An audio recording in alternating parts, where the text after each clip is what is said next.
उत्तर पुणे जिल्ह्यामध्ये मुसळधार पावसामुळे कहर माजलेला आहे आणि सकाळपासून या भागामध्ये जोरदार पाऊस सुरू आहे। पाबळ परिसरामध्ये ढगफुटीसारख्या पावसामुळे शेतांना अक्षरशः आता तळ्याचं स्वरूप आलेलं आहे। त्यामुळे शेतीमालाचं प्रचंड मोठ्या प्रमाणात नुकसान झालंय आणि गेल्या 24 तासात तब्बल 140 मिलीमीटर इतक्या पावसाची नोंद झाली आहे। नुकसानग्रस्त शेतामध्ये काय नेमकी सगळी परिस्थिती आहे याचा आढावा घेतलाय आमचे प्रतिनिधी हेमंत चापुडे यांनी।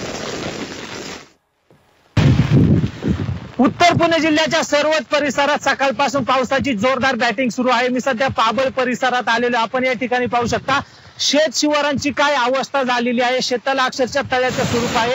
शेत आहे की तळ आहे असं म्हणण्याची वेळ सध्या या परिसरात पावसाने शेतकऱ्यांवरती आणलेली। आपण जर पाहिलं तर शेतकऱ्यांनी या शेतात तरकारीचं पीक केलं होतं, मात्र सतत पडणाऱ्या मुसळधार पावसाने शेतीमालाचं प्रचंड नुकसान झालेलं आहे।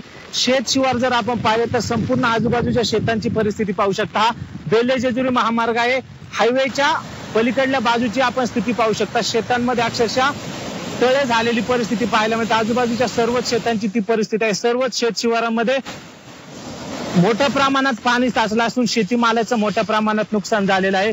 मायबाप सरकारने तातडीने या नुकसानग्रस्त शेतांचे पंचनामे करून आर्थिक मदत करावी अशी मागणी सध्या शेतकऱ्यांकडून केली जात आहे। त्यामुळे यापुढच्या काळात सरकार शेतकऱ्यांबाबत काय उपाययोजना करतं, किती दिवसात हे पंचनामे होतात आणि शेतकऱ्यांना कधी मदत मिळते हे पाहणे सुद्धा महत्त्वाचं असणार आहे। मात्र सध्या पावसाची जोरदार बॅटिंग या परिसरात पाहायला मिळत असून जवळपास एक दिवसात या ठिकाणी 140 मिलीमीटर पाऊस कोसळलेला असून आठवडाभरात 440 मिलीमीटर असा विक्रमी पाऊस पाबळ परिसरात आतापर्यंत नोंद झालेली आहे। त्यामुळे या मुसळधार पावसाने शेत शिवारांचं प्रचंड असं नुकसान केलं आहे।